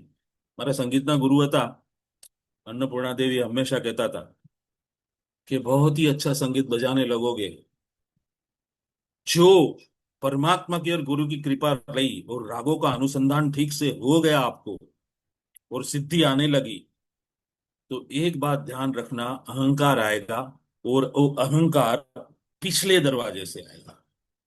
अहंकार कभी आगे के दरवाजे से नहीं आता कि आपको मालूम पड़े. કૃષ્ણ પાસે એટલું બધું શીખવાનું છે. કૃષ્ણ આ લોકોને સહાય આપે છે, જરાય જતાવતા નથી કે this is because of me. મેં તને જો આ પ્લાન ન કરી આપ્યો હોત તો, મેં તને એની ડેમોગ્રાફી ન સમજાવી હોત, મેં તને આમ ન કર્યો, તું તો કૂદકા મારી દેત, તું તો તૈયાર થઈ જશે, કારણ કે તારા મનમાં એક ભાવ હતો કે મારા પિતાશ્રી પાંડુ છે, તેમની મારે આદેશ પાલન કરવાનું છે. પણ you have to first evaluate the situation. Unless until you properly evaluate the situation, how can you go for such a mega project? This is where the Krishna teaches us. નારદથી આપણને રાજનીતિ મળી છે, કૃષ્ણથી બધી જ નીતિઓ મળી છે, પણ યુદ્ધ નીતિ પણ કઈ રીતની હોઈ શકે અને શા માટે હોઈ શકે? બળિયાની સામે પણ તમારે સાવચેતીથી જવાનું છે. અને જ્યારે રીઝનિંગમાં આવે છે ત્યારે બધા જ એને રીઝન કહે છે. This are the reasons. I am in front of you. તને એમ લાગતું હોય કે હું અનિતિને માટે નથી આવ્યો, મારું એક કર્મ છે, મારે ક્ષત્રિયોને છોડાવવાના છે. અને જો આવી પ્રકારનો જો ચીલો ચાલુ થઈ જશે તો જે બળીઓ આવતો હશે 100 રાજાને ભેગા કરીને મારવા માંડશે. કોઈ જ દાબ નહીં, કોઈ જ કંટ્રોલ નહીં. That is what Krishna wants to convey. અહીંયા આગળ પછી હવે બધી જ દિશાઓમાં ભાઈઓને મોકલવાના છે. એટલે ઉત્તર દિશામાં સૌથી પહેલા ભીમ જાય છે, પૂર્વ દિશામાં અર્જુન જાય છે, સદેવ છે તે દક્ષિણ દિશામાં જાય છે, અને પૂર્વ દિશામાં નકુળ જાય છે. આ ચારે ચાર બધા જ રાજ્યોમાં જાય છે. અને બધા જ એટલા બધા રાજાઓના વર્ણન છે, એટલા બધા, કોઈ શાંતિ માને છે, કોઈનું 2 દિવસનું યુદ્ધ ચાલે છે, કોઈ 7 દિવસનું યુદ્ધ ચાલે છે. પણ આસામમાં ભગદત્ત સાથે અર્જુનનું 7 દિવસનું યુદ્ધ ચાલે છે અને ભયંકર બળિયો માણસ છે. પણ છેવટે એ પાંડુ રાજાનો મિત્ર છે. અને એ ભગદત્ત અર્જુનને કહે છે કે મને ખબર છે તું મારા મિત્રનો પુત્ર છે અને તું ઇન્દ્રનો પુત્ર છે, મને તારા પર બહુ પ્રેમ છે, પણ હું તારી વીરતા કેટલી છે ચકાસવા માંગતો હતો. અને પછી ભગદત્ત પણ એને, અને બધા જ રાજાઓને જ્યારે જ્યારે નવાઓનો ત્યારે એક જ પ્રકારનો એ લોકોને કહેવામાં આવે છે કે આ રીતે યુધિષ્ઠિર છે તે રાજસૂય યજ્ઞ કરવા માંગે છે, એમનું તો તમે આધિપત્ય સ્વીકારતા હો તો એના આધાર રૂપે તમે અમને કર આપો. દરેક જગ્યાએથી કર ઉઘરાવવામાં આવે છે. અને ઉત્તરમાં એક પ્રદેશમાં જાય છે, સોરી હું નામ ભૂલી ગયો છું, ત્યાં આગળ એટલે નોર્થ ઇસ્ટમાં જાય છે. ત્યાં આગળ એના દ્વારપાળ અર્જુનને કહે છે કે અહીંયા આગળ તમારે એન્ટર કરવા જેવું છે જ નહીં, કારણ કે અહીંયા આગળ તમને કોઈ માનવ જોવા જ નહીં મળે. તમે અંદર જઈને કોની સાથે યુદ્ધ કરશો? અને જો અહીંયાની અનુમતિ વિના તમે જો પ્રવેશ કરશો તો તમે મરી જશો. તો કહે છે કે અમારો કોઈ એવો ઇન્ટેન્શન નથી, અમારો કોઈ એવો ધ્યેય નથી. રાજા યુધિષ્ઠિરને ધર્મરાજ્ય સ્થાપના કરવી છે, માટે અમે આવ્યા છીએ. અને પછી એ દ્વારપાળો અંદર જઈ અને એમને માટેનો યોગ્ય સત્કારના બધા સાધનો લઈને આવે છે અને ત્યાંથી એ વિદાય પામે છે.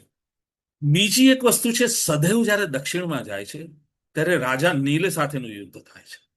એ રાજા નીલને એવું વરદાન હોય છે અગ્નિદેવનું કે એ અગ્નિદેવ એમના પૂરા રાષ્ટ્રની ને રાજ્યની એ લોકોનું પ્રોટેક્શન કરશે, એ લોકોનું સંરક્ષણ કરશે. શા માટે? કારણ કે અગ્નિદેવ માનવ રૂપે એમાં ફરતા હોય છે અને એક દિવસ અગ્નિદેવ પરસ્ત્રી ગમન કરતા પકડાઈ જાય છે, રાજા સમક્ષ હાજર કરે છે, પણ અગ્નિદેવ પોતાનું સ્વરૂપ બતાવે છે. માટે રાજા નીલ કહે છે કે હું તમને સજા તો નહીં કરું, તમે પૂજ્ય છો, પણ અમને કોઈ વરદાન આપો કે અમારા યુદ્ધ અમારું થાય ત્યારે તમે એની રક્ષા કરશો. સદૈવ લડવા માટે બહુ કોશિશ કરે છે, પણ અગ્નિના અંદર રથો બળતા દેખાય છે, એને પોતાનું સૈન્ય બળતું દેખાય, એટલે અગ્નિનું પૂજન કરવા માટે બેસે છે સદૈવ. અને કહે છે કે તમે હવ્યવાહન છો, જે યજ્ઞમાં હવિ આપવા માંગે તેનું વહન તમે ઉપર તરફ કરો છો, તમે દેવોનું મુખ છો. તો અમે તો ધર્મરાજ્ય સ્થાપિત કરવા માંગીએ છીએ અને અમારા યજ્ઞમાં તમે જ મુખ્ય છો, તો તમે અમારી વિરુદ્ધ શું કામ? એટલે અગ્નિદેવ પ્રગટ થઈને કહે છે કે સદેવને કહે છે કે તારી નમ્રતાની હું પરીક્ષા કરવા માંગતો હતો. એ નીલદેવને કહે છે, અને નીલ પછી રાજા નીલ પણ એમનું શરણાગતિ શીખવાડે. અને પછી નકુલ જે પશ્ચિમ દિશામાં ગયેલા હોય છે, બહુ લાંબુ વર્ણન છે. ત્યાં આગળ બધા સાગર કિનારા, બધા જે ખારવાઓ હોય છે અને બીજા બધા હોય છે, જે રાજ્યો હોય છે. બીજું સદેવનું એક વર્ણન છે કે બ્રાહ્મણો સાથે એક જગ્યાએ યુદ્ધ કરે છે અને બ્રાહ્મણોને જીતે છે. જેમાંની ઓડ વસ્તુઓ છે તે તમને કહું છું. અને અહીંયા આગળ નકુલ બધાને જીતીને આવે છે, પણ એમ કહેવામાં આવે છે કે નકુલ પાસે એટલી બધી સંપત્તિ છે કે 10,000 ઊંટો, એ બધી સંપત્તિ, રત્નો, સોનું, ચાંદી, મણી, એ બધીનો માંડ માંડ એ લોકો ભાર ઊંચકી શકે છે, એટલું ઠલવાય છે. અને બધું જ યુધિષ્ઠિરને આવીને અર્પણ કરે છે. યુધિષ્ઠિર જોઈને ખૂબ રાજી થાય છે અને યુધિષ્ઠિર બધાને જ પછી ભેગા થાય છે અને બ્રાહ્મણોને બોલાવીને રાજસૂય યજ્ઞ કરવાનો સંકલ્પ લે છે, દીક્ષિત થાય છે પોતે. એ પહેલા એક ઘટના બને છે, જ્યારે દીક્ષિત થવાના હોય છે ત્યારે છેલ્લે દિવસે ભગવાન શ્રી કૃષ્ણ પોતે રત્નો લઈને આવે છે, પોતે પોતાનો ખજાનો લઈને આવે છે. કારણ કે પશ્ચિમ દિશામાં એ છે, એટલે પોતે પણ કહે છે કે હું પણ તમારા રાજસૂય યજ્ઞ ખૂબ જ વ્યવસ્થિત રીતે થાય, તમને યશ મળે, એમાં તમારે જરાય ખોટ ન પડે, તેવી રીતે હું બધું જ મારું લઈને આવેલો છું. ત્યાં આગળ યુધિષ્ઠિર કહે છે કે તમારે કારણે તો બધું છે, અને ખૂબ સુંદર મજાની સ્તુતિ કરે છે. આ બધું જળચર છે તે તમારે કારણે છે, આજુબાજુ જે બધું છે તમારે કારણે, અમારી બુદ્ધિ તમારે કારણે છે, તમારી નીતિથી જ અમે આ બધું કરી શક્યા છીએ, જીતી શક્યા છીએ, અમારું બળ તમે છો. તમે જો ધારો તો તમે જ આ રાજસૂય યજ્ઞમાં દીક્ષિત થઈ શકો એમ છો. તો કે મારે દીક્ષિત નથી થવું, મારે દીક્ષા નથી ગ્રહણ કરવી, સમ્રાટ પદે તો તમે જ શોભશો. પણ આ બધું એ આપે છે અને કે હવે તો રાજસૂય યજ્ઞમાં હું ભાગ લઈશ, માટે તમારે પણ જો મને કંઈ કામ સોંપવું હોય તો સોંપજો. આ ભગવાન શ્રી કૃષ્ણ છે. સદેવને આજ્ઞા કરે છે કે તમે ધૌમ્ય મુનિને મળી લો અને યજ્ઞની જેટલી પણ નાની નાની નાની નાની સામગ્રીઓ એકઠી કરવાની હોય તેટલી કરી લો. દૂતોને ક્યારે કઈ દિશામાં કોને કોને ત્યાં, કયા રાજાઓને ત્યાં કઈ રીતે મોકલવા, તિથિઓ કઈ રીતે, એ લોકોને આખો પ્રોગ્રામ કઈ રીતે બનાવીને આપવાનો, જેને ઇટિનરી કહેવાય, તે બધી તૈયાર કરો. તમે એક એક રાજાને કહો, શિલ્પકારોને બોલાવવામાં આવે છે, આવાસો નિર્માણ કરવામાં આવે છે, કઈ કઈ જાતના રાજાઓને કયા કયા આવાસો આપવામાં આવે છે તેની વહેંચણી કરવામાં આવે છે ને મેનેજમેન્ટ. સભા પર્વમાં મેનેજમેન્ટનો પણ ક્લાસ છે. અરે ખૂબ સુંદર વર્ણન છે, ખૂબ સુંદર. આઈ વુડ રેકમેન્ડ કે બધાએ આનું અધ્યયન કરવું જોઈએ. આપણે ત્યાં બીજી વસ્તુ પણ બહુ દુઃખકારી છે, કોર્સ. પણ મને લાગે છે વચ્ચે એક મીટિંગ હતી એડ્યુકેશનની કંઈક માટે, ત્યારે એક સલાહ સૂચન માટે કંઈક મને બોલાવ્યો છે. ત્યારે મેં ત્યાં આગળ એક સલાહ આપી કે આપણું હિસ્ટ્રી પહેલા શીખવાડ. પ્રી હિસ્ટોરિક પીરિયડ, વેદકાલીન, પછી પુરાણકાલીન, એ હિસ્ટ્રી વ્યવસ્થિત જવો જોઈએ. આપણે ત્યાં કયા પ્રકારના રાજાઓએ કઈ કઈ નીતિથી રાજ્ય કર્યું છે તેનું ડિટેલ્ડ વર્ણન થવું જોઈએ, એનો યશોગાન થવું જોઈએ, વીરત્વ કેટલું હતું, સિદ્ધાંત કેટલું હતું, આ લોકો બધા કઈ રીતે ટક્યા તેની પણ એક જાતની સ્પષ્ટ સમજ હોવી જોઈએ. આ રીતનું જ્યાં સુધી આપણે હિસ્ટ્રી નહીં સમજાય, આપણે બધા એમ બોલીએ છીએ આપણી પાસે મહાન ગ્રંથો છે, રામાયણ, મહાભારત, પણ આપણે એના ઊંડાણમાં કેટલા જઈએ છીએ? આપણે બધા કાનસેન છીએ. મ્યુઝિકમાં બે ટર્મ છે, તાનસેન અને કાનસેન. જે મોઢામાંથી તાન કાઢી શકે ગળામાંથી તેને તાનસેન કહેવાય, જે સરસ સાંભળ્યા કરે તેને કાનસેન કહેવાય. એટલે મૂળ શું થયું છે કે આના ઊંડાણમાં જવું જોઈએ. અને બીજું, અધ્યયન કરવાનો ફાયદો એવો છે કે એક લાઈન પર તમે ઘણી લાંબા સમય સુધી તમે રોકાઈ શકો છો, તમે વર્ણન કરી શકો છો. નારદજીના અમુક પ્રશ્નો તો એક એક એક પાપાચરણના છે, પણ એક એક પહેલો જ એમનો શ્લોક શરૂ થાય છે ને, સૌથી પહેલા તમે વિચાર કરો, ચાપકો છે, સુખી તો છો ને? આજે તમે કોઈને અબજપતિને તમે મળો ને, એટલે મારી તો એવી ઈચ્છા છે, મને જીવનમાં અમુકો નહીં મળે, પણ કદાચ જો મને મળવાનો મળતો, મારે ખાલી એટલું જ પૂછ્યું છે, સુખી છો? આ કેટલો મહાપ્રશ્ન છે, ધારદાર પ્રશ્ન છે કે after doing all this things જો તમે હેપી ન હો, તમે બ્લીસ અને પીસમાં ન હો, તમે શાંતિ અને આનંદમાં ન હો, તો આ વ્યર્થ છે. આ પૃથ્વીલોકમાં તમે આવ્યા છો એ વ્યર્થ છે. અને તમે તો રાજા છો. તમારે પોતાની કેવળ શાંતિની આનંદની નહીં, તમારે પ્રજાની અને શાંતિની અને આનંદની તમારે ચિંતા કરવાની છે. 10 ને 7 થઈ. તો હવે સમયનું જ્ઞાન છે. તો અહીંયા આગળ બધે જ આમંત્રણો મોકલવામાં આવે છે.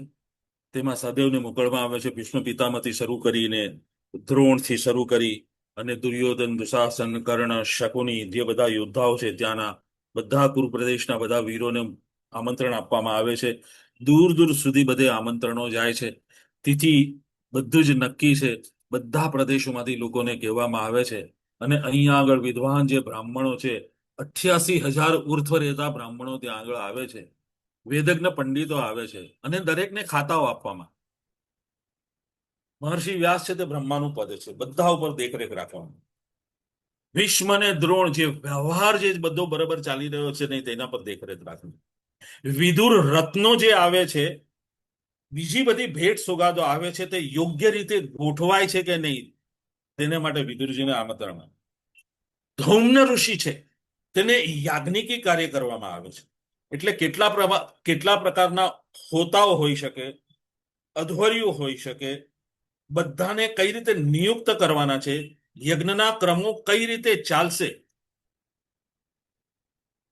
દુર્યોધનને એક મહત્વનું કામ સોંપવામાં આવે છે કે જે ભેટ સોગાદો ડાયરેક્ટ જેને રિસીવ કરવાની હોય તેનો મેઇન માણસ દુર્યોધન છે અને અન્ન ખાતું દુશાસનને સોંપવામાં આવે છે.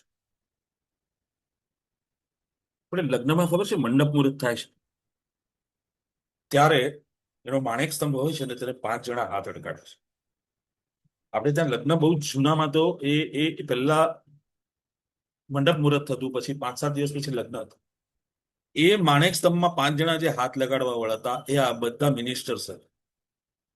એક જણા અન્નનો કારભાર સંભાળશે, એક જણા ડેકોરેશન સંભાળશે, એક જણા વર્ક કઈ રીતે આગમન થશે એ બધાની કાળજી રાખશે, એક બધા આનું લેશે.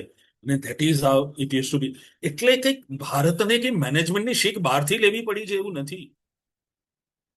આવેલા મહેમાનો માટે આવાસ જોઈશે, એ લોકો માટે સુગંધિત દ્રવ્યો જોઈશે, એ માટે ચોક્કસ પ્રકારના વાસણો જોઈશે, એ લોકોને માટે ચોક્કસ પ્રકારના સેવકો જોઈશે, એ લોકો બધું સમજી શકે એને લાવનારા લઈ જવા માટેના રસ્તા જોઈશે, બધાએ જમી લીધું કે નહીં એની કાળજી રાખનારા જોઈશે, વિદ્વાન બ્રાહ્મણો ક્યાં ક્યાં રહે છે, ઉચ્ચ પ્રકારના બ્રાહ્મણો ક્યાં છે, વેદજ્ઞ પંડિતો ક્યાં આગળ છે, ત્યાં આગળ એ લોકોને ચર્ચા કરવા માટેનું કયું સ્થાન આપવાનું છે, કયા પ્રકારની ચર્ચા થશે, આ બધું નિર્માણ કરવામાં. ઇટ ઇઝ નોટ ધેટ કે આમને આમ યજ્ઞ થતા હતા. આપણે શું કે અશ્વમેધ યજ્ઞ કરીએ, રાજસૂય યજ્ઞ કરીએ, એનું નિર્માણ કઈ રીતે થાય છે? કેટલી બધી આયોજન જોઈએ છે એની પાછળ, કેટલા બધા લોકોને બિઝી રાખવાના છે અને તેમાંથી શું નિર્માણ થવાનું છે. આ રાજસૂય યજ્ઞ આ રીતે પૂરો થયો. હવે કૃષ્ણની જવાબદારી શું હતી એ સમજાવો. હા હું કહું ને, હું કહું જો કે આપણું આ જે મહાભારત છે ને પુના ઇન્સ્ટિટ્યૂટનું ગૌરી ભંડારકર ભંડારકર ઇન્સ્ટિટ્યૂટ, હા ત્યાં ભંડારકર ઇન્સ્ટિટ્યૂટમાં આનો ઉલ્લેખ નથી. પતવાળા ઈ પતરાળા મારે એ જ લાવવું છે. પતરાળા ઉંચકવાનો ઉલ્લેખ ત્યાં આગળ નથી. That's what I wanted to બીજા find out. 2-4 ઉલ્લેખો પણ છે, પણ હવે સમયનો ક્રમ એવો છે ને, કારણ કે એનો ઉલ્લેખ નથી એટલે ઉલ્લેખ નથી કર્યો. એ ભ્રાંતિ કાઢવી જોઈએ. યજ્ઞની રક્ષા કરવાનું કામ છે. કેવળ યજ્ઞની રક્ષા કરવાનું કામ સોંપવામાં આવ્યું છે. પણ આમ છે ને ડાયરેક્ટલી યુધિષ્ઠિરે એને નથી સોંપ્યું, એ પોતે ઉપાડ્યું છે. યુધિષ્ઠિરે એમને કોઈ આજ્ઞા નથી કરી. એનું કારણ છે કે હવે ટાઈમ વી આર ક્લોઝિંગ એટલે બહુ નજીક પર પહોંચીએ છીએ. Carry on. પણ વાંધો નહીં સુનિલભાઈ, આપણે આવતા બીજા એપિસોડમાં પણ તમે આ સભા પર્વ લેવાના છો, એટલે હજુ તમે મુક્ત રીતે લો હજુ પ્લીઝ. કહેવાનું કારણ છે, હિતુભાઈ હમણાં નોંધ બહુ સરસ કરી છે કે કૃષ્ણને યુધિષ્ઠિરે કોઈ કાર્ય નથી સોંપ્યું, કૃષ્ણએ પોતે ઉઠાવ્યું છે. અને હું એ પોર્શન ઉપર હમણાં આવ્યું છું કારણ કે આપણે અંત તરફ જવું જોઈશે અને આજે એ પોર્શન આપણે લઈ જ લેવો છે તો જ આપણે નેક્સ્ટ ટાઈમ એને ન્યાય આપી શકીશું. આમાં તો છે ને આપણે વિરેનભાઈ જરાસંધની આખી જે એની જે જન્મની વાત છે ને તે પણ જાણવા જેવી છે, પણ હવે સમાવ આઈ કાન્ટ ઇલાબોરેટ એવરીથિંગ. વસ્તુસ્થિતિ એવી થઈ કે પછી નેક્સ્ટ ટાઈમ લઈએ શિશુપાલ ને બધું. શિશુપાલ બાદ અર્ઘ્ય અને દ્યુત નેક્સ્ટ ટાઈમ લઈશું. ઓકે, તો આજે આપણે સભા પર્વ પાર્ટ 1 અહીંયા આગળ વિરામ આપીએ છીએ. હજુ યજ્ઞની પૂર્ણાહુતિ થઈ નથી. પૂર્ણાહુતિ અર્ઘ્ય પૂજનથી થાય છે કે જે વરિષ્ઠ હોય તેને અર્ઘ્ય ચડાવવામાં આવે અને પછી ત્યાં આગળ બધા એકબીજાને મળીને આનંદથી એકબીજા છૂટા પડે. પણ છૂટા પડે તે પહેલા કંઈક મોટી ઘટના સર્જાય છે ભગવાન શ્રી કૃષ્ણ સાથે, પાંડવો સાથે, દુર્યોધન સાથે. એ બધી ઘણી ઘટનાઓ છે, પણ એ યજ્ઞનું હજી સંપૂર્ણ થાય એટલે પૂર્ણાહુતિ થાય તે પહેલા એક ઘટના છે એ આપણે નેક્સ્ટ ટાઈમ જોઈશું. અને આજે જેટલું શક્ય છે તેટલું સમાવી શકાયું છે. બાકી હવે બધું એટલે માટે નથી કહેતો કે તમે લોકો પણ વાંચો ને ત્યારે બધું ઘણું સસ્પેન્સ રહેવું જોઈએ. એ પણ વાંચન કરજો અને આનંદ કરજો. આપણે પ્રાર્થના વિરેન્દ્રભાઈ એ પહેલા કઈ કરવાનું છે એ પ્રાર્થના કરીએ. જી કરીએ પ્રાર્થના.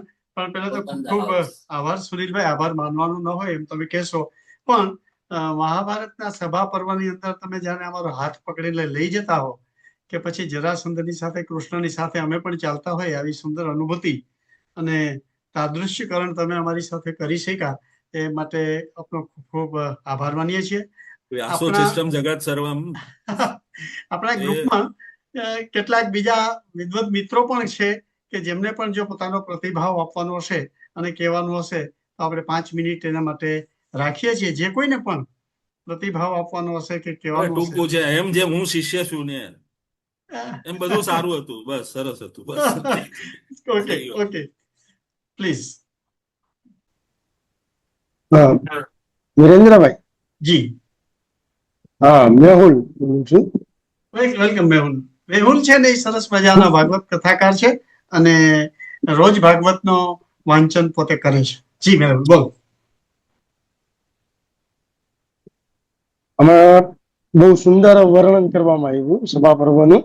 જી આમાં 3 વાત બહુ સરસ હતી. એમાં હું વિનંતી કરીશ સાહેબને કે જ્યારે નારદ મુનિ વાસુ યજ્ઞ માટે વાત કરે છે ત્યારે એમને ચેતવણી પણ આપે છે કે આનાથી વિનાશ પણ થઈ શકે. થઈ શકે છે. તો આ કે એવું કંઈક એવું બનશે કે આખા પૃથ્વીનો વિનાશ થશે.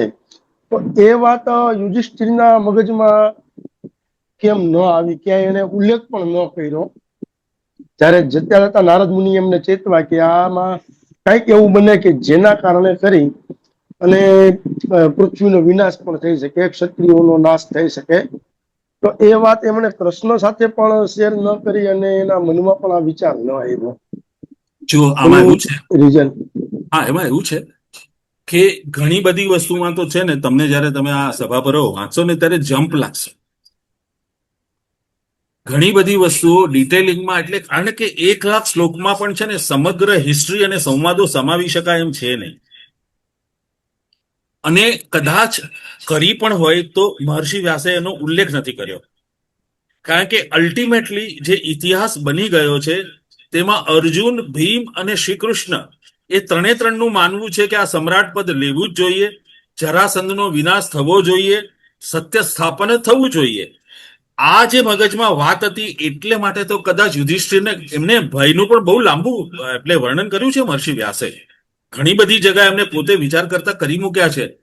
પણ એ પછી પણ જ્યારે એમણે બધાને મંત્રીઓની સલાહ લીધી, સગાઓની સલાહ લીધી, છેવટે પોતાના ભાઈઓની સલાહ લીધી, ઋષિઓની પણ સલાહ લીધી અને છેવટે ભગવાન શ્રી કૃષ્ણને બોલાવ્યા ત્યારે ભગવાન શ્રી કૃષ્ણએ એમને બધી રીતે અવેર કર્યા અને વી કેન ડુ ઇટ એના પર કૃષ્ણ આવીને અટક્યા છે. એટલે નારદજીનું કૌશન હોવા છતાં હવે આપણે આગળ જોઈશું ને, નારદજી પણ આ વસ્તુ બનવાની છે તેવી એક જગાએ પોતે કહે છે કે આ જગાએ આ વસ્તુ બનવાની જ હતી. એ તમને ખ્યાલ હશે. નારદજી પોતે નિર્ણય આપે છે કે હવે એમને જયારે અમુક પ્રસંગ બને છે શિશુપાલ વધ સમયે, તેને નારદ પણ પોતે કહે છે કે હા આ વસ્તુ તો બનવાની જ હતી, સાક્ષાત હરિ અહીંયા આવેલા છે. જે આમાં એક આગળ વાત, ભગવાન શ્રી કૃષ્ણએ પોતે ઋષિ મુનિઓના ચરણ પખાલવાનું કાર્ય પોતે સ્વયં સ્વીકાર કર્યો એવો એક ઉલ્લેખ છે. અને આપણે એક શ્લોક છે સપ્ત ચિરંજીવીનો, તો એમાં વિભીષણનું નામ આવે છે. 7 ચિરંજીવી છે ને. હા હા હા, તો આમાં એ સ્થાપિત થાય કે એ શ્લોક જે છે એ યોગ્ય છે. કારણ કે સહદેવ છે એ લંકામાં જાય છે ને ત્યાં વિભીષણ છે એમનો આદર સત્કાર કરે કે ઘટોત્કચને ત્યાં મોકલે છે. હવે આ જે તમે વાત કરો છો ને તે ભાંડારકર ઇન્સ્ટિટ્યૂટમાં નથી, અચ્છા અચ્છા. એનો ઉલ્લેખ નથી. એટલે ઓથેન્ટિક ન હોય ને તો એટલે માટે એ વસ્તુઓનો કારણ કે એવું છે કે આ બધા ગ્રંથોમાં ક્ષેપક વાર્તાઓ ઘણી બધી અંદર આવે છે. રામાયણના કેટલા બધા ભાગો છે, મહાભારતમાં. હવે હું તમને કહું, નેક્સ્ટ ટાઈમ આપણે ક્લિયર કરીશું. આપણે અત્યાર સુધી આપણા મગજમાં એમ જ છે કે 100 ગાળ આપીને શિશુપાલ એમણે વધ કર્યો, બરાબર છે. પણ ત્યાં આગળ 100 ગાળ શબ્દ નથી, 100 અપરાધો શબ્દ છે, અપરાધો છે. 100 ગાળ નથી. અને એ અપરાધોમાં શું શું છે તેની ચિંતન આપણે, you see this is a very wide subject. શ્લોક ટુ શ્લોક જવું હોય અને દરેક વસ્તુનું આમાં અહીંયા આ છે ને અહીંયા નથી, આમાં અહીંયા આ છે ને આ નથી, આમાં અહીંયા છે ને આ રીતે, એવું ઐતિહાસિક જો પુરાવા આપવાના હોય તો આનું બહુ જ લાંબુ ડિસ્કશન થઈ શકે. એટલે મુખ્ય મુખ્ય ઘટનાઓ છે ને તેમાંથી આપણે જે ઉપદેશ ગ્રહણ કરવાનો છે તે જ શક્ય છે. એટલે મારી પાસે છે ને સાહેબ ગીતા પ્રેસ ગોરખપુરના જે 6 અંક છે ને, હાજી. હું એમનું વાંચન કરું તો એ કેટલા પ્રમાણભૂત માનવા આપની નજરે? ના, એમાં we are nobody two decide.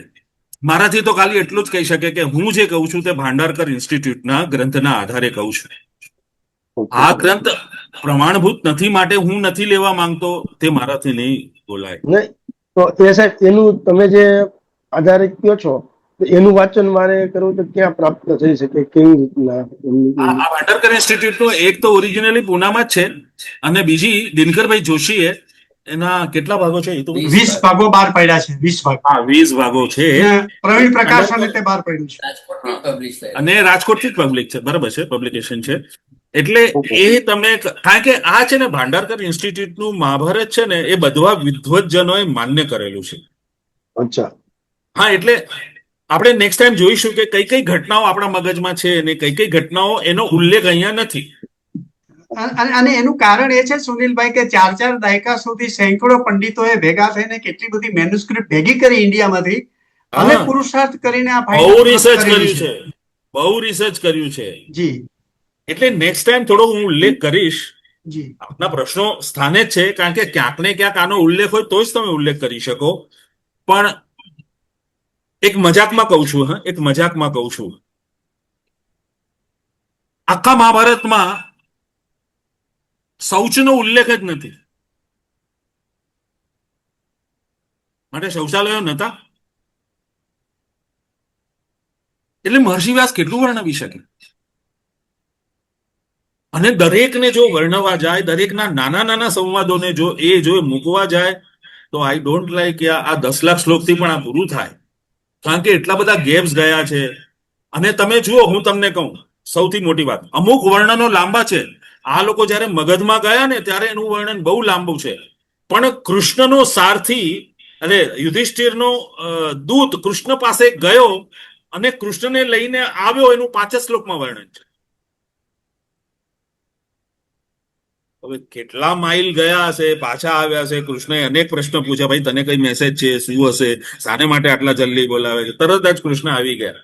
એટલે અમુક જગ્યાએ જ્યાં પ્રાધાન્ય આપવાનું છે તે વ્યાસે પણ પોતાની એક રાખી કે આનો ઉલ્લેખ કરવા જેવો છે, આનો ઉલ્લેખ નથી કરવા જેવો, એ કરીને કર્યું હશે. અને દરેક મહાન લેખક હોય કે મહાન રચયિતા હોય તે લોકોને આપણે એ તો આપવું જ પડે કે તમે આનો ઉલ્લેખ કેમ ન કર્યો, તે તો આપણે ન પ્રશ્ન પૂછી શકીએ.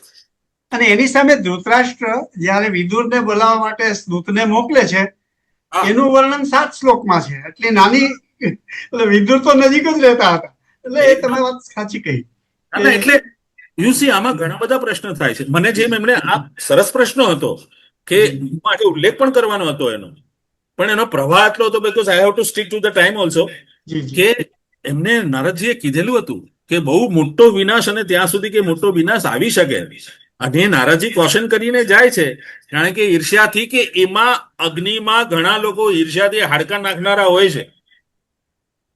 અને ધીસ ઇઝ વોટ સુવિદિત છે બધાને. આવું બધું તો થયા કરે. એનીવે, બહુ સરસ. ચર્ચાઓ બરાબર છે, થવી જોઈએ, પણ આનો મૂળ આપણે જે લેવાનો છે તે ભૂલાય નહીં, પ્લીઝ. ઓકે, થેન્ક યુ સુનિલભાઈ. ખૂબ સરસ, મજા આવી. અને ફરી પાછા આપણે 23મી એપ્રિલે પાછા આપણે મળીશું આ જ પ્લેટફોર્મ પર. હવે પ્રાર્થના કરી પછી આપણે છૂટા પડીએ.